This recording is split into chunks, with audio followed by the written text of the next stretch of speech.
عبداللہ ابن مسعود کو حضرت عمر نے کوفہ کا گورنر بنایا تھا، اور جب کوفہ کا گورنر بنا کر وہاں دیا جا تو کوفہ کو مشہور کر دیا گیا تھا مدینۃ القرآن کے نام سے۔ مدینہ ایک تو آپ جانتی ہیں مدینۃ المنورہ ہے، عربی زبان میں مدینہ کس کو کیسے شہر کو کہتے ہیں، تو مدینۃ القرآن کیا ہوگا؟ قرآن کا شہر۔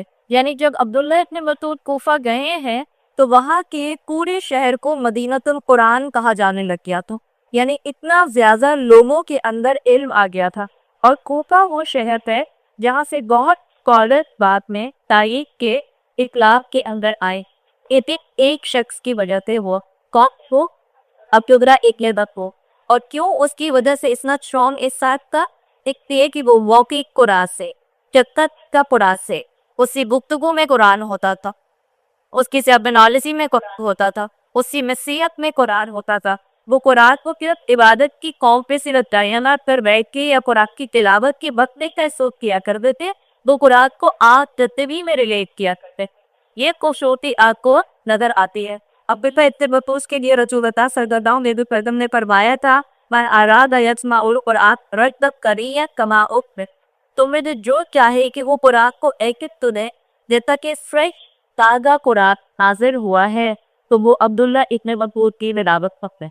یعنی صرف اور صرف قرآن کا فہم نہیں تھا ان کے پاس، صرف قرآن کی انڈرسٹینڈنگ نہیں تھی، تلاوت بھی بہت خوبصورت کیا کرتے، اور ایسی خوبصورت تلاوت کرتے سے کہ اللہ کے رسول نے ان کے لیے کہا تھا کہ جب وہ تلاوت کرتے ہیں تو ایسے سکتا ہے کہ جیسے ابھی پورے کا پورا قرآن کے ہے وہ طاقت کو ہے۔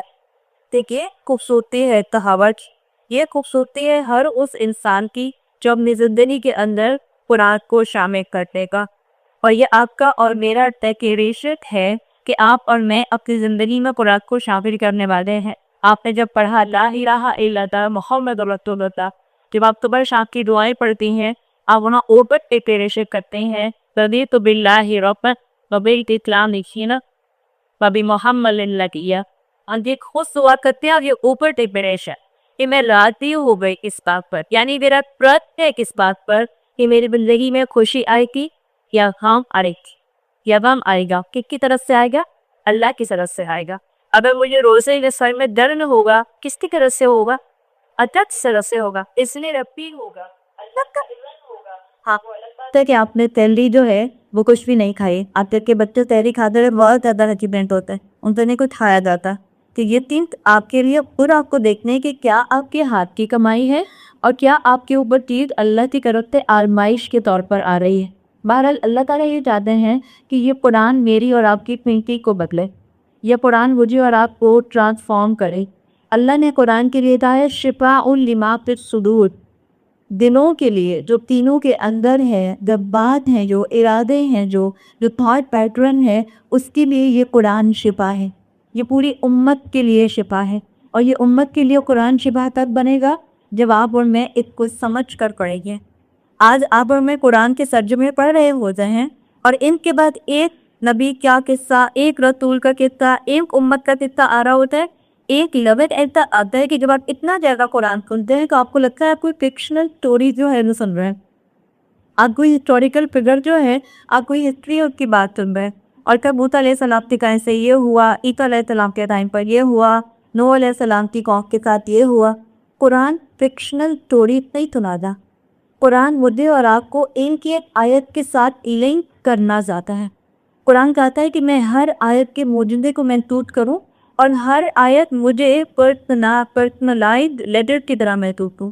جیسے مثال کے طور پہ آپ جس وقت قرآن کھولیں آپ کو لگے کہ اس میں آپ کو آپ کے مسئلے کا حل مل گیا ہے، اور یہ ہوتا ہے اللہ کے اوپر مکمل توکل۔ مثال کے طور پر ایک چھوٹی سی بات، جیسے آپ قرآن کے اندر یوسف علیہ السلام کا قصہ کرتے ہیں، سب سے زیادہ جو مختلف انبیاء کے قصے آئے ہیں اس سے سب سے زیادہ انٹرسٹڈ قصہ جو لگتا ہے وہ موسیٰ یوسف علیہ السلام کا لگتا ہے۔ ایک پورا فلو چلتا ہے کہانی کی طرح، اس لیے کہ موسیٰ علیہ السلام کا قصہ کئی مرتبہ آیا، عیسیٰ علیہ السلام کی بات کئی مرتبہ آتی ہے، یوسف علیہ السلام کا ذکر کانسٹنٹلی 12ویں اور 13ویں بارے میں سورہ یوسف میں آتا ہے۔ آپ اللہ کا کمان دیکھ لیں، اگر آپ کبھی یوسف علیہ السلام پر قصہ اولڈ ٹیسٹمنٹ میں پڑھیں، انجیل میں، بائبل میں، لیکن بائبل پڑھنا منع نہیں ہے، ایز لانگ ایز کہ آپ کے اپنے جو thought pattern ہے, جو آپ کے اپنے عقیدہ ہے, جو آپ کا اپنا کریڈ ہے, وہ بہت مضبوط ہے, آپ اس متقی ہیں. اگر آپ اولڈ ٹیسٹمنٹ کو پڑھیں تو اس میں جو یوسف علیہ السلام کا قصہ آتا ہے, اس میں اتنے نام ہیں کہ آپ ناموں میں الجھ کے رہ جاتے ہیں. کون کس کا بیٹا تھا, کون کس کی بیٹی تھی, کون کس کا جو تھا وہ گرینڈ فادر تھا, اور وہ پورے کے پورے ناموں کے ساتھ لمبی اسٹوری چلتی ہے کہ آپ ڈسٹریکٹ ہو جاتے ہیں. آپ قرآن میں سورہ یوسف پڑھتے ہیں, آپ کسی بچے کو بھی سورہ یوسف سنائیں ترجمے کے ساتھ, عربی نہیں کہہ رہے, مثال کے طور پہ آپ کی بیٹی ہے 13 سال کی, آپ اس کو سورہ یوسف کا ترجمہ سناتے ہیں. آپ دیکھیں آپ کی بیٹی جو 13 سال کی ہے, جس کی بہت ڈسٹریکشن ہوتے ہیں ادھر ادھر کی, آج کل کے بچوں کا اٹینشن اسپین بہت کم ہے, لیکن اپنے 13 سال 14 سال 15 سال کے بیٹا یا بیٹی کو سورہ یوسف کا ترجمہ سنائیں, کہانی کی طرح انٹرسٹ لے کر سنے گا. کالج کہتے ہیں اس کی نعمت کیا ہے, اسی قریب نعمت ہے, ایک سمپل نعمت اگر ہم اس کو اولڈ ٹیسٹمنٹ سے کمپیئر کریں. قرآن میں جب سورہ یوسف کی بات آتی ہے تو یوسف علیہ السلام کے لیے آتا ہے یوسف علیہ السلام اور ان کے والد یعقوب علیہ السلام, اور ان کے بھائیوں کے نام نہیں آتے. یوسف کے بھائی عزیز مصر, عزیز مصر کا نام کیا تھا وہ نہیں آتا. عزیز مصر کی بیوی, اس کی بیوی کا نام کیا تھا وہ نہیں آتا. پھر بادشاہ جو تھا مصر کا, اس کا نام نہیں آتا. تو ناموں کو اومیٹ کر دیا گیا اور مین جو تین تھی اس کو واضح کر دیا گیا, تاکہ کنسنٹریشن کس چیز پر رہے, اس چیز پر کہ اللہ کیا بتانا چاہ رہا ہے. آج سورہ مریم پڑھتی ہیں, سورہ مریم میں زکریا علیہ السلام کا ذکر آتا ہے. سورہ مریم شروع ہوتی ہے حروف مقطعات سے, کاف ہا یا عین صاد. اس کے بعد آیت نمبر 2 آتی ہے ذکر رحمت ربک عبدہ زکریا. اللہ تعالیٰ نے اپنی رحمت کے ساتھ, تمہارے رب نے اپنی رحمت کے ساتھ اپنے بندے زکریا کا ذکر کیا ہے. اب دیکھیں سنیں, ذکر رحمتی ربکا تمہارا رب, یعنی اللہ کیا چاہتے ہیں. قرآن کا سب سے پہلا عبرت کرنے والا انسان کون تھا جس کو قرآن نے عبرت کیا؟ رسول اللہ صلی اللہ علیہ وسلم. اس کے بعد آپ ان کو پرسنلائز آیات کی طرح پڑھیں. اللہ نے یہ نہیں کہا کہ زکریا کے رب نے اس پر اپنی رحمت کی, اللہ نے کہا تمہارے رب نے زکریا پر رحمت کی. ربی کا کما تمہارا رب, کیوں؟ تاکہ آپ قرآن کی ایک ایک آیت کو اپنے لیے محفوظ کریں. آپ اور میں جب انبیاء کے قصے پڑھتے ہیں, آپ اور میں اگر چلے نہیں بھی کرتے تو ان جنرل مسلمان آپ کو یہ کہتے ہوئے مل رہے ہیں کہ ارے وہ تو اللہ کے رسول تھے, ان کا معاملہ تو خاص تھا, وہ کہاں اور ہم کہاں, ہم تو ان کی پیروں کے خاک کے برابر بھی نہیں ہیں. جب انبیاء کے قصے سنائے جاتے ہیں تو ہم یہ آٹومیٹک نوشن لے لیتے ہیں کہ انبیاء کا معاملہ خاص تھا, اللہ نے ان پر خاص رحمت کی, اللہ نے ان کے لیے خاص طور پر چیزوں کو جو تھا وہ مراتب نہیں کیا. اللہ نے زکریا علیہ السلام پر خاص رحمت کی اور ان کو اس عمر میں اولاد دی. مجھے تھوڑی یاد اولاد دے سکتے ہیں. یہ آیت ایک ربی کا آپ کو یہ بتا رہا ہے, آپ اسی فریم آف مائنڈ تھے, اسی لیول آف ٹرسٹ تھے, اسی لیول آف کانفیڈنس سے اللہ کے دعا کرے کہ جیسے زکریا نے کی تھی تو کیا ہوگا, اللہ آپ کی بھی دعا سنے گا. یہ رہے قرآن کی سمجھ جو اللہ مجھے اور آپ کو دینا چاہتا ہے. ہم قرآن کو اسٹوری سے طرح نہ پڑھیں, ہم قرآن کو ہسٹری کی اسٹوری, فکشن اسٹوری یا مسلم ہیروز کی اسٹوری کی طرح نہ پڑھیں, پروفٹ کی اسٹوری کی طرح نہ پڑھیں. ہم قرآن کو اپنے لیے سبق بنا کر سنیں اور پڑھیں. ہمیں لگے کہ اس کے اندر آپ کے اور میرے لیے ایک ایک چیز عمل کی اللہ نے دینی ہے, اور جس طرح اللہ تعالیٰ ماضی میں انبیاء کی دعائیں قبول کرتا تھا, آج اللہ میری دعا بھی قبول کر سکتا ہے. یہ بھی مت کہیں اللہ مسلمانوں کی دعا قبول کر سکتا ہے, پرسنلائز اللہ میری دعا قبول کر سکتا ہے. صرف آپ کو وہ لیول آف ٹرسٹ چاہیے, ایمان کا کنوکشن چاہیے, جس طرح سے انبیاء مانگا کرتے تھے ایسے آپ اور میں مانگیں. اسکالر آتے ہیں ایمان القرشیری نام ان کا آتا ہے عرب کے اسکالر میں. اس آیت کے اوپر جو سورہ مریم کی آیت ہے کہ جس کے اوپر انہوں نے کہا کہ یہاں اللہ نے ربی کا کیوں استعمال کیا, اس پر کمنٹ کرتے ہوئے امام القرشیری نے کہا کہ اللہ تعالیٰ نے رسول اللہ صلی اللہ علیہ وسلم سے بات یہ کی فائنل کر دی کہ اب آپ کی امت کو ایز اے ہول عذاب دے کر تباہ نہیں کیا جائے گا. جیسے ہم کہتے ہیں کہ رسول اللہ سے پہلے جو قومیں تھیں ان پر اللہ کے نبی کی بات نہ ماننے کی وجہ سے حجت تمام ہونے کے بعد عذاب آئے, لیکن رسول اللہ صلی اللہ علیہ وسلم کو اس پوائنٹ پر لایا گیا جس کے بعد اب امتوں کو ایز اے ہول عذاب سے ختم نہیں کیا جائے گا۔ لیکن امام القشیری کہتے ہیں کہ یہ جو معجزات کے جن کا معجزہ زکریا علیہ السلام سے ساز ہوا کہ اس عمر میں اللہ نے ان کو اولاد دی، یا یہ معجزہ ہونا کہ کسی کا لیول آف ٹرسٹ ہونا کہ کوئی اپنے گھر سے نکال دے۔ ابراہیم علیہ السلام کو کے والد نے گھر سے نکال دیا تھا نا، اللہ نے کہتے ساری انسانیت کو ان کے ساتھ اٹیچ کر دیا۔ یہ معجزات امام القشیری کہتے ہیں کہ آج بھی ہو سکتا ہے، صرف ہمیں اپنا ایمان بڑھانے کی ضرورت ہے، اور اپنے سے ہر ایک کے پاس اپنی زندگی کا کوئی نہ کوئی معجزہ بتانے کی کہانی موجود ہوگی۔ اینڈ دیٹ شو ہم میں سے ہر ایک کی زندگی کے ایسے واقعات ہوتے ہیں کہ آپ سمجھ بھی نہیں رہے سے کہ اللہ اس مقام پر میرا یہ کام کر دے گا، لیکن آپ بس ایک لمحے کا توکل کرتے ہیں، اللہ کرائے گا، یا آپ کا ایک لمحے کا توکل وہ کام آپ کا مکمل کرا جاتا ہے۔ اللہ آج بھی آپ کی اور میری زندگی میں معجزات لاتا ہے، اور اللہ چاہتا ہے کہ ہم وہ توکل اللہ کے اوپر کریں جو مریم علیہ السلام نے کیا۔ آپ امیجن کریں مریم علیہ السلام سے کیا توکل تھا، ان میرڈ لڑکی، اور ان میرڈ لڑکی کو اللہ تعالیٰ پریگننٹ کر دیتے ہیں۔ اس کے بعد اللہ ان کو صرف یہ کہتے ہیں کہ جو میں کہوں وہ کرتی رہو، عبادت کرتی رہو، اپنے آپ کو جہاں لے جانے کو کہوں وہاں لے جاؤ۔ یہ توکل تھا، تو اللہ نے کتنا آنر دیا مریم علیہ السلام کو۔ اگر آپ اور میں بھی اپنے اندر عیسیٰ علیہ السلام جیسی عاجزی لے کر آئیں تو اللہ تعالیٰ آپ کو اور مجھے بھی آنر دے گا۔ اگر آپ اور میں کوئی اپنے والدین کے ساتھ ویسے ہی ادب سے بات کریں جیسے ابراہیم علیہ السلام نے اپنے والدین کے ادب سے بات کی تھی۔ ابراہیم علیہ السلام کے والد مسلمان تھے؟ کون تھے؟ مشرک تھے۔ ابراہیم علیہ السلام کے والد جو تھے وہ خود اپنے ہاتھوں کے بت بنایا کرتے تھے، آئیڈلز بنایا کرتے تھے۔ ان کے ساتھ بھی ابراہیم علیہ السلام نے کت ادب اور محبت سے بات کی ہے۔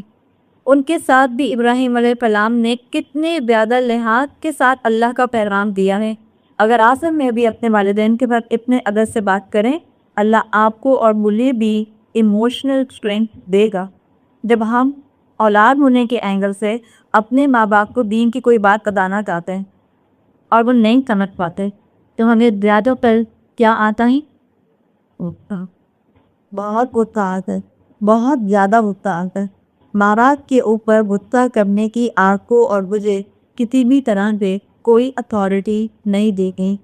یاد رکھیے، ایک ماں باپ کا رشتہ، اور ماں باپ میں شراکت شوہر کے ماں باپ بھی آ جاتے ہیں، ساتھ بھی اگر اپنے ماں باپ بھی اور شوہر کے ماں باپ بھی اور آپ کے شوہر، ان رشتوں کو تربیت کرنے کی ذمہ داری آپ کی اور میری نہیں۔ آپ ان تک تنوع کر سکتے ہیں، آپ ان کی تربیت نہیں کر سکتے۔ تربیت میں بار بار کہا جاتا ہے آپ اپنی اولاد کی تربیت کر سکتے ہیں، آپ اپنی چھوٹی بہن کی یا اپنی بڑی بہن کی یا بڑے بھائی کی یا وہ کرتے ہیں چھوٹے بھائی کی تربیت کر سکتے ہیں۔ آپ والدین کی اور شوہر کی تربیت نہیں کر سکتے، محبت سے بات تنوع کر سکتے ہیں۔ اور اگر اللہ تعالیٰ نے آپ کو دین پر عمل کرنے کی وجہ سے آپ کو ایموشنلی ماں باپ سے دور کیا ہے، ایسا ہوتا ہے کہ ماں باپ کبھی کبھی ایسی اولاد سے تھوڑا ایموشنلی دور ہو جاتے ہیں جو بظاہر ان کے مطابق ان کے طریقوں کو چھوڑ کر نئے طریقے اپنا رہی ہوتی ہے، حالانکہ وہ اولاد سنتوں پر عمل کر رہی ہوتی ہے۔ اگر آپ کو ایموشنلی ماں باپ کو ڈیٹیچمنٹ ہوگی لیکن ایمان اللہ پر ہوگا، اللہ آپ کو ایموشنل اسٹرینتھ دے گا۔ اللہ آپ کو اور ایسے لوگوں سے جوڑ دے گا جو آپ کو ایسا ایموشنلی اسٹرینتھ دیں گے کہ آپ عمل میں 2 قدم اور آگے جاتی جائیں گی۔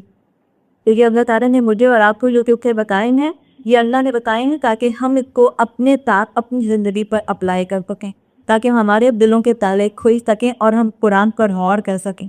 کون قرآن کے قصے کو کہانی نہیں سمجھے گا؟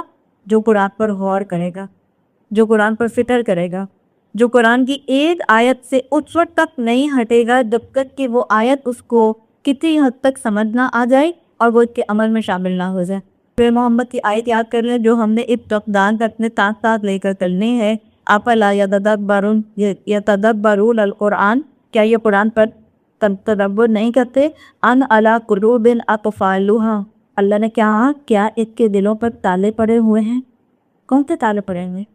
مثال کے طور پر اگر میں قرآن کے بارے میں یا ہم قرآن کے بارے میں آیات پڑھ کر تدبر کو دیکھتے ہیں اور ہم اس کے ان ڈیپتھ میننگ کو نہیں سمجھتے، تو بتائیں کون سے تالے ہیں ہمارے دلوں کے اوپر؟ کبھی سوچتے؟ تدبر کرنا چاہ رہے ہیں نا، ہم قرآن کو سمجھنا چاہ رہے ہیں، تو یہ بتائیں کہ ہمارے دلوں پر کون سے تالے پڑے ہوئے ہیں جو ہمیں قرآن پر فکر نہیں کرنے دیتے؟ کسی کے ذہن میں کوئی تالے آتے؟ غفلت ہے، اور سوشل ٹائز ہیں، اور دنیا کی محبت ہے، سوشل ٹائز ہیں، غفلت ہے. بچوں کوئی مووی ہے؟ نہیں. کوئی سنگر ہے؟ نہیں. اگر آپ نے اپنے تالے تلاش کرنے ہیں تو سب سے بڑا تالا جو ہے وہ گناہ کا تالا ہے. آپ اور میں قرآن پڑھنے کے باوجود اپنی زندگیوں سے گناہوں کو دور کرنے کی کوشش نہیں کریں گے تو یاد رکھیں اس دل پر تالا پڑ جائے گا، یہ دل بند ہو جائے گا، اور جس دل میں تالا ہوتا ہے وہ دل پھر ہدایت کی طرف نہیں آ پاتا. ایک کالر آتے ہیں بہت بڑے قرآن کے مفسر مجاہد ابن جبر، شاید آپ نے نام سناؤ، مجاہد ابن جبر رحمۃ اللہ علیہ. انہوں نے یہ بتایا کہ دل جو ہے اس پر تالا کیسے پڑتا ہے. انہوں نے اپنے ہاتھ سے اشارہ کیا، جیسے آپ کا میرا ہاتھ ہے، انہوں نے اپنے ہاتھ سے اشارہ کیا کہ آپ ایک گناہ کرتے ہیں تو ایک آپ کا دل کا کوئی وائر بند ہو جاتا ہے، پھر ایک اور گناہ کرتے ہیں تو ایک اور بند ہو جاتا ہے، ایک اور کرتے ہیں تو ایک اور بند ہو جاتا ہے، ایک اور کرتے ہیں تو ایک اور پھر ایک اور گناہ کرتے ہیں تو یہ بند ہو جاتا ہے. اب یہ بند ہو گیا، یہ ہے دل پر تالا پڑ جانا، یہ دل بند ہے. اور دل بند ہونے کا مطلب یہ نہیں ہے کہ یہ دل بند والے لوگ قرآن نہیں پڑھتے. اللہ نے یہ نہیں کہا افلا یقرؤون القرآن، کیا تم لوگ قرآن نہیں پڑھتے؟ یہ تو نہیں کہا اللہ نے. کیا کہا؟ افلا یتدبرون القرآن. اس کا مطلب ہے قرآن پڑھنے والے بھی تدبر نہیں کرتے، قرآن پڑھنے والے بھی، قرآن کی تلاوت کرنے والے بھی، خوب قرآن ختم کرنے والے بھی قرآن تو بہت پڑھتے ہیں، قرآن کے ان ڈیپتھ میننگ کو نہیں سمجھتے. ہو سکتا ہے حافظ ہوں، ہو سکتا ہے اسکالر ہوں، ہو سکتا ہے بہت زیادہ جو ہیں وہ قرآن پڑھنے والے ہوں دن رات شب و روز، لیکن قرآن ان کے حلق سے نیچے نہ اترا ہو، قرآن ان کی زبان تک ہو، قرآن ان کے دلوں تک نہ پہنچا ہو. یاد رکھیے جو قرآن نہیں پڑھتا، ایسے بھی مسلمان ہیں جو قرآن نہیں پڑھتے. اللہ ہم سب کو توفیق دے کہ ہم ایسے مسلمانوں کے دلوں کو کھولنے کا ذریعہ بنیں. ایسے مسلمان ہیں جو قرآن پڑھتے ہی نہیں ہیں، جو قرآن پڑھتا ہی نہیں اس کا دل مردہ ہے، سیلڈ ہو چکا ہے. اور جو قرآن پڑھتا ہے غور نہیں کرتا، اللہ نے اس کے لیے کہا اس کے دل پر تالا پڑا ہو. اب اس تالے کو آپ نے اور میں نے کھولنا ہے. اور یہ تالا کیسے کھولا جاتا ہے؟ اس کے مختلف طریقے ہیں. اللہ کا ذکر کثرت کے ساتھ کرنا، اللہ کا خوف رکھنا. اگر کبھی شیطان پاؤں آپ کی گناہ کی طرف لے کر جائے، اللہ کا خوف رکھنا، گناہ کے کاموں سے اپنے آپ کو دور کرنا، اپنے انٹرسٹ کو ان چیزوں سے ہٹانا جو اللہ کی نافرمانی کی ہیں، اور اللہ کی فرما برداری میں اپنے آپ کو لے کر جانا. یہ چیزیں ہمارے دلوں کے تالے کو انشاءاللہ کھول سکتے ہیں، ہمیں ٹرانسفارم کر سکتے ہیں، ہمیں استقامت دے سکتے ہیں، ہمارے لیے عمل پر چلنا آسان کر سکتے ہیں. رسول اللہ صلی اللہ علیہ وسلم کی حدیث آتی ہے جس کے الفاظ ہیں، آپ نے فرمایا ذاک عند ذهب العلم، یہ واقع ہوگی جب علم چلا جائے گا. کیا واقع ہوگی؟ قیامت کی بات نہیں. اللہ کے رسول صلی اللہ علیہ وسلم نے قیامت کا ذکر نہیں کیا، آپ نے صرف اتنا کہا ذاک عند ذهب العلم، یہ واقع ہوگی جب علم چلا جائے گا. ایک صحابی تھے، صحابی ابن عبید رضی اللہ عنہ، جب انہوں نے رسول اللہ سے یہ سنا تو انہوں نے کہا وَكَيْفَ يَذْهَبُ الْعِلْمُ يَا رسول اللہ، علم کیسے چلا جائے گا اللہ کے رسول؟ وَنَحْنُ قَرَأْنَا الْقُرْآنَ، ہم قرآن تلاوت کرتے ہیں، پڑھتے ہیں. وَنَقْرِئُ أَبْنَاءَنَا، ہم اپنے بچوں کو پڑھاتے ہیں. وَأَبْنَاؤُنَا وَيَقْرَؤُونَ أَبْنَاءَنَا، اور ہمارے بچے اپنے بچوں کو پڑھائیں گے. تو یہ قرآن کیسے چلا جائے گا؟ اس میں دو باتیں ہیں. جب اللہ کے رسول نے کہا ذاک عند ذهب العلم کہ یہ واقع ہوگی جب علم چلا جائے گا، تو صحابی نے علم سے کیا سمجھا؟ قرآن سمجھا. اللہ کے رسول نے یہ نہیں کہا تھا کہ یہ واقع ہوگی جب قرآن چلا جائے گا، علم کہا تھا نا. اس کا مطلب ہے صحابہ کی زندگی میں الٹیمیٹ علم کیا تھا؟ قرآن تھا. صحابہ کے لیے الٹیمیٹ نالج قرآن تھی. اور جب اللہ کے رسول نے یہ کہا کہ علم چلا جائے گا، اس وقت قیامت قائم ہوگی تو اس صحابی نے کہا کہ یہ کیسے چلا جائے گا، ہم تو قرآن حفظ بھی کرتے ہیں، اپنے بچوں کو بھی حفظ کراتے ہیں اور ہمارے بچے بھی اس کو آگے اپنے بچوں کو حفظ کرائیں گے۔ اسکالرس کہتے ہیں کہ اللہ کے رسول صلی اللہ علیہ وسلم نے یہ پکچر پورٹری کی آنے والے وقت کی، جس میں کیا ہوگا، قرآن ہوگا، یعنی قرآن موجود ہوگا، قرآن پڑھا جائے گا، قرآن کی تلاوت بھی کی جائے گی، حلال اور حرام کا علم بھی ہوگا، لیکن قرآن عمل میں شامل نہیں ہوگا۔ مسلمان چلتے پھرتے قرآن نظر نہیں آئیں گے، مسلمان چلتے پھرتے مومن نہیں بنیں گے۔ یہ اللہ تعالیٰ نے نشاندہی کی تھی کہ اس وقت جس دور میں قیامت آنے والی ہوگی اس وقت مسلمان تو ہوں گے، مجاہد نہیں ہوں گے، اللہ کے راستے میں عمل کرنے والے نہیں ہوں گے، استقامت رکھنے والے لوگ نہیں ہوں گے۔ اس کی طرف اللہ کے رسول نے اشارہ کیا تھا۔ اب جس دور میں آپ اور میں رہتے ہیں، ہمیں جو چیز قرآن پر غور و فکر کرنے سے اور ایسا غور و فکر کرنے سے جو ہمیں علم کو آنے کے بعد عمل پر لے آئے، جو ہمیں سب سے بڑی رکاوٹ بنتی ہے، وہ ہماری انٹلیکچوئل ریکوائرمنٹ جو ہے وہ ہے، یعنی وہ سمجھے ہمارا انٹلیکچوئل لاک ہے۔ ہماری عقل ہمیں علم میں عمل کے اندر آگے بڑھنے نہیں دیتی۔ یہ چیز ہے جس کو ہم نے بیک برنر پر رکھا ہوا ہے کہ ہم اپنی عقل کو آگے لے آتے ہیں، اور جو چیز ہماری عقل پروف نہیں کرتی اس کو ہم کہتے ہیں کہ دیکھیں یہ 21ویں صدی میں قرآن کا علم عمل میں نہیں آ سکتا، یہ ممکن نہیں ہے۔ جو چیز ہمیں انسپائر نہیں کرتی اسلام کی یا حدیث کی یا کسی شریعت کے حکم کی، ہم اس کو پیچھے چھوڑ دیتے ہیں۔ ہم سے پہلے ایک قوم آئی تھی جس کو اللہ نے دنیا کی امامت دی تھی، وہ کون سی قوم تھی؟ بنی اسرائیل۔ بنی اسرائیلیوں کا قصہ آپ کو سورہ بقرہ میں کثرت سے ملتا ہے، ویسے تو پورے قرآن کا ملتا ہے، لیکن سورہ بقرہ میں اللہ تعالیٰ نے مسلمانوں کو آئینہ دکھایا ہے کہ اگر تم نے وہی سارے اسٹیپس فالو کیے، اگر تم ساری 19 اسٹیجز سے گزرے جن سے بنی اسرائیل گزری تھی، تو تمہارا بھی وہی انجام ہوگا جو ان بنی اسرائیلیوں کا ہوا۔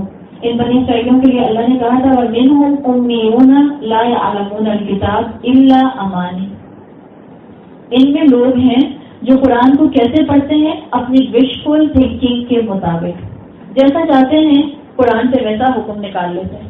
کیا آپ کو آج ایک ہی قرآن کو استعمال کرتے ہوئے لوگ جو مختلف رولز ڈرائیو کرتے ہوئے نظر نہیں آتے ہیں؟ قرآن میں آتا ہے یضل بہ کثیرا ویہدی بہ کثیرا، اسی سے اللہ بعض کو ہدایت دیتا ہے اور اسی سے اللہ بعض کو گمراہ کر دیتا ہے۔ تو جب قرآن کے سامنے بیٹھیں خاص دعا کریں کہ اللہ مجھے حق کو ایبزارب کرنے والا بنا، اللہ مجھے حق کو عمل میں لانے والا بنا۔ اور اللہ تعالیٰ نے بنی اسرائیل کو خاص طور پر کرٹیسائز کیا ہے، جو آج آپ پر اور مجھ پر بالکل پرفیکٹلی فٹ آتا ہے۔ اللہ نے بنی اسرائیلیوں سے کہا تھا افتؤمنون ببعض الکتاب وتکفرون ببعض، تم قرآن کے ایک حصے پر ایمان لاتے ہو، اپنی کتاب کے ایک حصے پر ایمان لاتے ہو اور ایک حصے کا انکار کر دیتے ہو۔ اور اللہ نے آگے اس آیت میں بہت سخت بات کہی تھی، اللہ نے کہا فما جزاء من یفعل ذلک، کیا جزا ہے اس کی، کیا ریوارڈ ہے اس کے لیے جو یہ کرے، منکم تم میں سے، الا خزی فی الحیات الدنیا، دنیا میں اس کو صرف اور صرف کیا ملے گا؟ رسوائی، ویوم القیامت یردون الی اشد العذاب، اور آخرت میں وہ کس کی طرف دھکیل دیے جائیں گے؟ عذاب کی طرف۔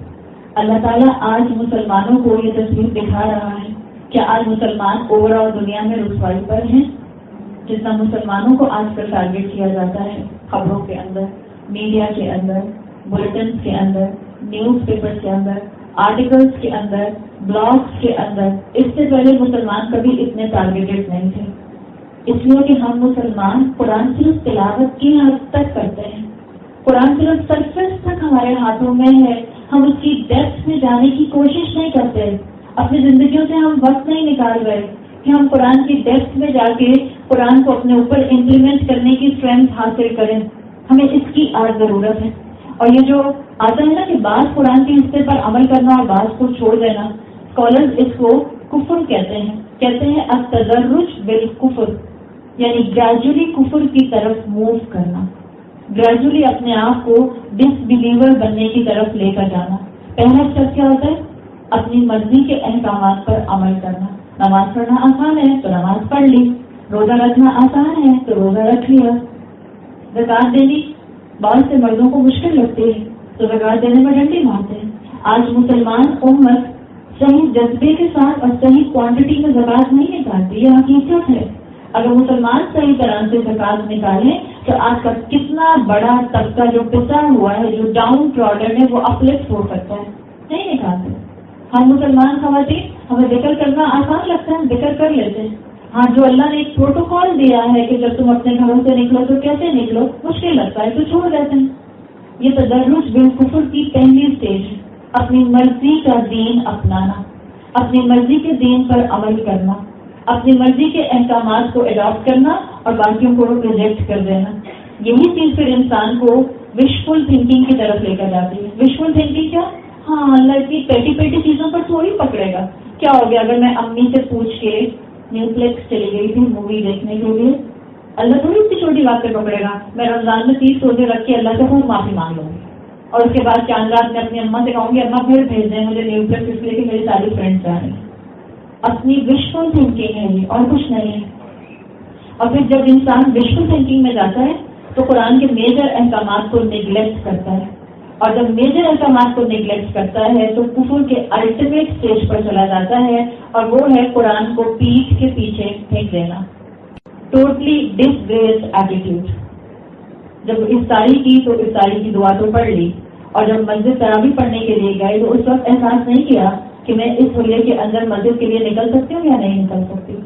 جب ہم نے نمازیں پڑھی تو نماز تو جائے نماز پر کھڑا ہو کر پڑھ لی, لیکن جب اپنی امی کے گھر ممی ڈے منانے گئے تو اپنی ساس کی خوب غیبت کر لی. اس وقت نہیں احساس ہوا کہ اللہ تعالیٰ نے غیبت کرنے سے منع کیا ہے. یہ تدرج بالکفر ہے.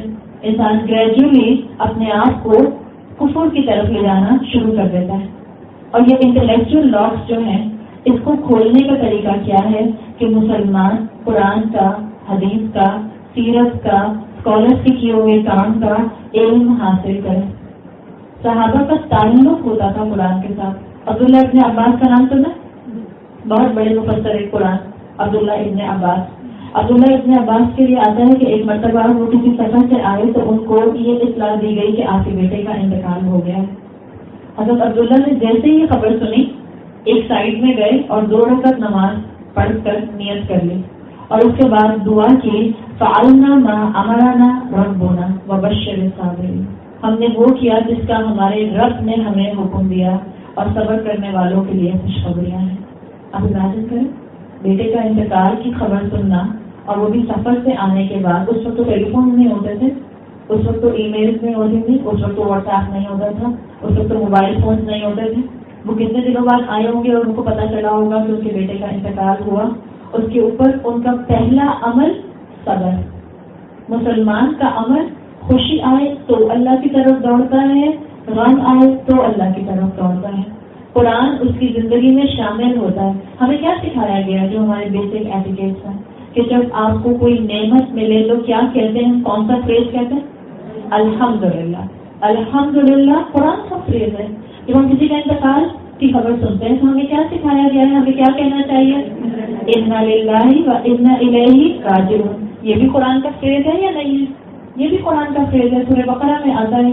تو اللہ تعالیٰ نے مجھے اور آپ کو سمجھانا یہ چاہا ہے کہ آپ اور میں اپنے آپ کو قرآن سے بار بار اٹیچ کریں. ایک بات بتائیں, آپ میں سے جتنی مائیں اور وہ جتنے ینگ بچے ہیں جن کے بہت بیسٹ فرینڈ ہوتے ہیں, جو ینگ بچے ہیں وہ اپنے بیسٹ فرینڈ کو سوچ رہے ہیں BFF. سب کو پتا ہے نا, تو امیاں کو پتا ہوتا ہے. ایک زمانے میں امیاں کہتی تھی BFF کون سی لڑکیوں کا نام ہے. جو آپ کے بیسٹ فرینڈ ہیں اس کو سوچ لیں, اور جو امیاں ہیں وہ اپنی اس اولاد کو سوچیں جو سمجھیں کہ آپ کو اس وقت چھوڑ کر پڑھنے کے لیے یونیورسٹی ملک سے باہر گئی ہوئی, چاہے بیٹی ہے یا بیٹا ہے.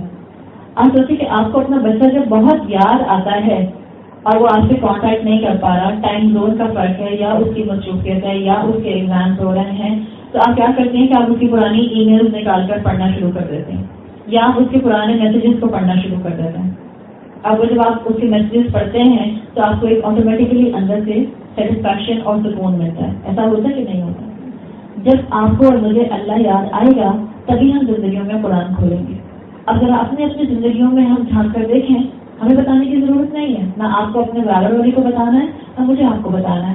اب ذرا آپ یہ دیکھیں کہ ہم رمضان کے علاوہ اپنی زندگیوں میں کتنی مرتبہ قرآن کھولتے ہیں. پریشانی آئے تو، خوشی آئے تو کتنا ہم پلٹ پلٹ کر قرآن کی طرف جاتے ہیں. کتنا ہمیں فکر ہوتی ہے کہ میں قرآن کی اس آیت کو سمجھ لوں. کتنا ہمیں کریونگ ہوتی ہے کہ اللہ نے قرآن میں یہ آیت بھیجی ہے. اللہ نے کہا مثال کے طور پر شفاء لما فی الصدور. کیسے شفا ہے؟ کیا مجھے ڈاکٹر کے پاس جانے کی ضرورت نہیں؟ کسی کے ذہن میں یہ آیت پڑھ کر سوال نہیں ہوتا؟ ہو سکتا ہے آپ کا بچہ یہ آیت سنے شفاء لما فی الصدور کہ یہ دلوں کی بیماری کی شفا ہے اس کے اندر. تو آپ کا بچہ کہے کہ اچھا اس کا مطلب ہے کہ اگر کل کو اما آپ کو خدا نہ خاصا ہارٹ اٹیک ہوا تو آپ کے دل کی شفا قرآن ہے. میں قرآن پڑھنا شروع کر دوں گا بیٹھ کے آپ کے پاس، اور آپ کو مجھے ڈاکٹر کے پاس جانے کی ضرورت نہیں ہے، ہارٹ اسپیشلسٹ کے پاس جانے کی ضرورت نہیں ہے. کیا اس کا یہ مطلب ہے؟ اگر آپ کا بچہ آپ سے یہ سوال کرے تو آپ اس کو کیا جواب دیں گے؟ کیا آپ تیار ہیں اس کا جواب دینے کے لیے؟ آپ کہیں گے نہیں اس کا یہ مطلب تھوڑی ہے، تو مجھے فوراً ایمبولینس بلوا کے اور گاڑی میں ڈال کے جو ہے وہ سب سے بہترین ہسپتال میں لے کے جانا. ضرورت کیا ہے؟ سمجھنے کی، تفکر کرنے کی. کیسے شفا ہے دل کے لیے، کیسے آپ اور میں آیات کے اوپر غور کریں. صحابہ تو آیات پر ایسے غور کیا کرتے تھے کہ ان کو پتہ ہی نہیں چلتا تھا کہ ان کے پاس سے کہنے والا کیا کہہ کر گزر گیا. ایک مرتبہ حضرت سعد بن ابی وقاص بازار سے گزر رہے تھے. سعد بن ابی وقاص کو جانتے ہیں؟ عشرہ مبشرہ میں آتے ہیں. عشرہ مبشرہ کو جانتے ہیں؟ 10 پرومس جن کو اللہ تعالیٰ نے ان کی زندگی میں جنت کی بشارت دے دی تھی. حضرت سعد بن ابی وقاص ایک مرتبہ راستے سے گزر رہے تھے کہ ان کو راستے میں حضرت عثمان ملے. یہ حضرت عمر کا دور خلافت تھا. جب حضرت عثمان ملے تو انہوں نے حضرت سعد نے ان کو سلام کیا. انہوں نے کہا السلام علیکم. حضرت عثمان نے کوئی جواب نہیں دیا اور اپنے ہی اس کے اندر چال میں چلتے ہوئے آگے چلے گئے. حضرت سعد کو بہت عجیب لگا کہ میں نے سلام کیا تھا اور اتنا کلوز میں گزرا تھا اور حضرت عثمان نے ان سے جواب نہیں دیا. فوراً حضرت عمر کے پاس چلے گئے اور حضرت عمر سے پوچھا کہ کیا سلام کی کوئی رولنگ ایسی ہے جس کا مجھے علم نہیں ہے، یا کوئی رولنگ کوئی مختلف ہے ایسی آئی ہے جس کی وجہ سے مجھے سمجھ نہیں آئی کہ عثمان نے میرے سوال کا جواب کیوں نہیں دیا. تو حضرت عمر نے پوچھا کہ تم نے سلام کیا تھا تو ان کو آواز آئی؟ انہوں نے کہا جی ہاں میں نے بہت بلند آواز میں سلام کیا تھا.